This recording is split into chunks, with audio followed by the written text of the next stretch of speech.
Hello students, welcome back to our channel AV समर्पण a platform of knowledge। आज ये special video है, जैसा कि मैंने आपको लास्ट वीडियो में बताया था कि ये हमारा 100वां वीडियो होगा। ये कुछ स्पेशल ज़रूर है। आज की इस वीडियो में कुछ स्पेशल आपसे कहने वाला हूँ कि अभी तक का हमारा दौर काफ़ी बेहतर रहा है। सब्सक्राइबर्स भले ही इतने हों, लेकिन आपने काफ़ी अच्छा सपोर्ट हमें किया है। तो आज एक छोटी सी रिक्वेस्ट हमारी होगी कि हमारे सब्सक्राइबर्स के नंबर्स को ज़्यादा से ज़्यादा बढ़ाया जाए। तो इसमें हेल्प ज़रूर करेंगे और मुझे आशा है कि आप ज़रूर करने वाले हैं। आज से इस चैनल को हम मेरा चैनल नहीं, हमारा चैनल कहने वाले हैं, बिकॉज़ ये हमारा ही चैनल है जिसे हमने बनाया है एक बेहतर स्टडी के लिए और एक अच्छे सोसाइटी के निर्माण के लिए। चलिए, कुछ पढ़ाई भी ज़रूरी है, तो कुछ पढ़ाई कर लेते हैं। आज की इस वीडियो में मैं आपको टॉपिक बताने वाला हूँ और वो रिलेटेड होगा बायोलॉजी चैप्टर सेल का, जिसमें कि टॉपिक है hypertonic, hypotonic and isotonic solution when cell is placed in it. ये क्वेश्चन बच्चे काफ़ी कंफ्यूज रहते हैं। इससे रिलेटेड हमारा एक वीडियो बना है, आप उसकी डिटेल को बिल्कुल देख सकते हैं, जो आपको क्लास 9 के ग्रुप में मिल जाएगा। चलिए आगे चल जान लेते हैं कि इसमें ऐसा क्या है जो बच्चे इतने कंफ्यूज हो जाते हैं। जब भी किसी सेल को, either it is plant cell और इट इज़ एनिमल सेल, जब इसे रखा जाता है आइसोटोनिक, हाइपोटोनिक और हाइपरटोनिक सॉल्यूशन, तो एक चेंजेस आती है। क्या चेंजेस, इसे हम जान लेते हैं। When cell is placed in isotonic solution, तो there will be no changes because concentration gradient of the water molecule is same inside the cell and outside the cell. So molecules or materials move freely in cell and freely in the cytoplasm or the content which is present outside. So what will happen when cell is placed in hypotonic solution?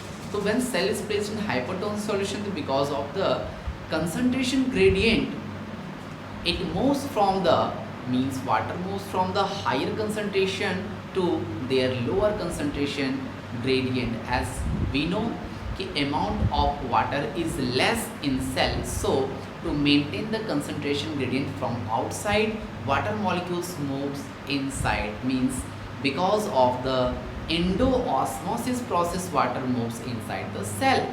As water continuously moves inside the cell, so it becomes swell. जो cell है वो क्या होगा, full जाएगा, swell कर जाएगा। लेकिन यहाँ पे दो अलग अलग चीज़ें होती हैं। अगर ये एक प्लांट सेल है तो because of the presence of cell wall ये टर्जिड बन जाएगा और काफ़ी फूल जाएगा, बट बर्स्ट नहीं करेगा। बट अगर ये एनिमल सेल हुआ तो क्या होगा, animal cell contains only cell membrane which is flexible and not much hard और strong solid like that of cell wall. So if an animal cell is placed in hypotonic solution, so it becomes burst after some time because of the excess endoosmosis.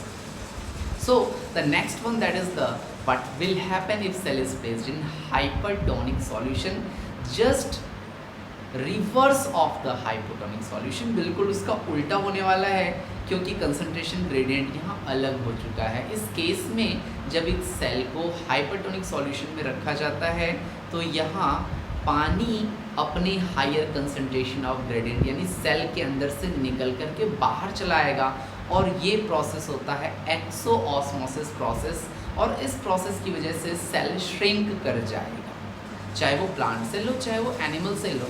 लेकिन दोनों की जो shrinkage होगी वो थोड़ी अलग हो जाएगी, क्योंकि हम जानते हैं कि यहाँ भी एनिमल सेल में सिर्फ सेल मेम्ब्रेन होती है और प्लांट सेल में सेल वॉल होती है।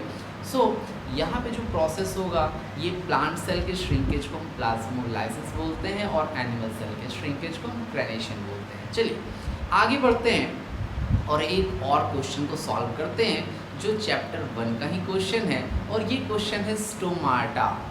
चलिए, तो स्टोमाटा के लिए हम अक्सर कंफ्यूज होते हैं ना कि क्या है ये। स्टोमाटा इज़ अ माइन्यूट पोर, ये पोर है। हम नाम सुन करके ऑटोमेटिकली तुरंत समझ जाते हैं कि लीफ में प्रेजेंट ये स्ट्रक्चर है।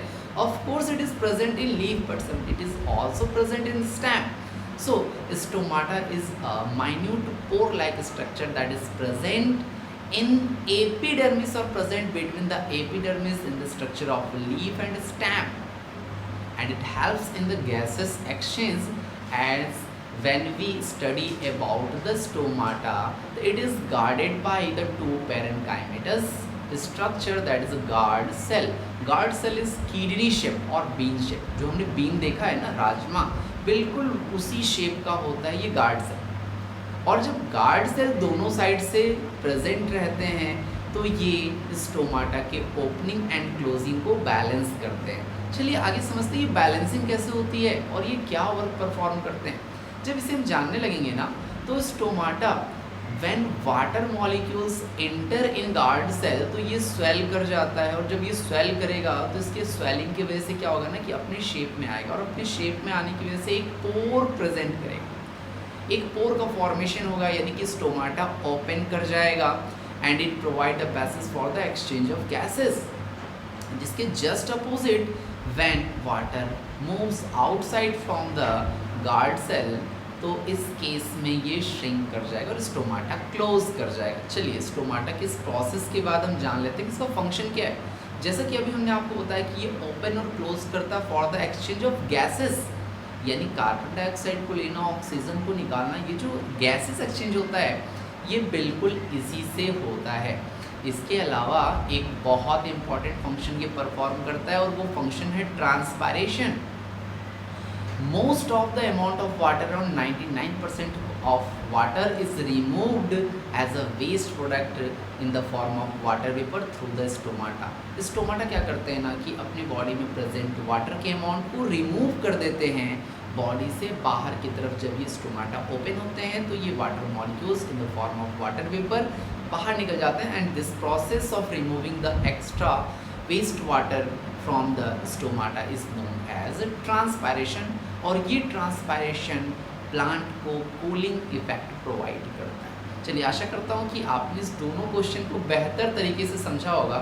तो बिना टाइम वेस्ट के लिए एक तीसरा क्वेश्चन भी आपको बता ही देते हैं। यहाँ कुछ बच्चे भी हमारे बैठे हुए हैं और इन्जॉय कर रहे हैं कि सर वीडियो बना रहे हैं। चलिए, तो अगर आपको कुछ क्वेश्चन पूछना हो तो आप पूछ भी सकते हैं, अदरवाइज मैं आपको थर्ड क्वेश्चन बताने वाला हूँ जो कि बहुत इंटरेस्टिंग है। और ये क्वेश्चन कौन सा है जो आपके चैप्टर ओपन करते ही आपको मिलता है कि वाओ सेल थ्योरी क्या होता है। चलिए आपको बताते हैं सेल थ्योरी। सेल थ्योरी कोई थ्योरी नहीं है, सेल थ्योरी की स्टेटमेंट है।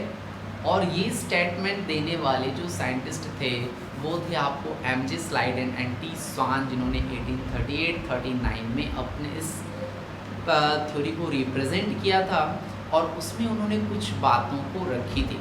इसके बाद 1855 में आर्पिरकोप ने इसे एक्सपेंड किया था, और उन्होंने एक्सपेंड के लिए बहुत ही अच्छा सा वर्ड कोटेशन यूज़ किया था, omnis cellula is cellula, means कि new cells are form from the pre existing cell. चलिए समझते हैं कि ये सेल थ्योरी के जो स्टेटमेंट्स हैं इसमें क्या क्या आते हैं। तो सबसे पहले जान लेते हैं कि all the organism are made up of cell की सेल थ्योरी की बेसिक बात होती है। All the organism are made up of cell. जो सेकेंड है वो ये है कि each and every organism is formed from or start from their life by single cell. The next one is that कि nucleus is the main creator or play main role in the cell as it helps in a division and transfer the characters from the one generation to the next. The next one is new cells formed from the pre-existing cell. And one very important thing is that कि virus doesn't follow the cell theory। आशा करता हूँ कि आपने इस video को enjoy किया होगा। तो चलिए वीडियो को ख़त्म करते हैं और नेक्स्ट वीडियो हम ज़रूर मिलेंगे। हम जान लेते हैं कि नेक्स्ट वीडियो में फिर से आपके पास कुछ इम्पॉर्टेंट और बेहतर क्वेश्चंस मिलने वाले हैं जो आपको नॉलेज भी देगा और आपके एग्जामिनेशंस के लिए काम भी आएंगे। चलिए आशा करता हूँ वीडियो अच्छा लगा होगा। धन्यवाद।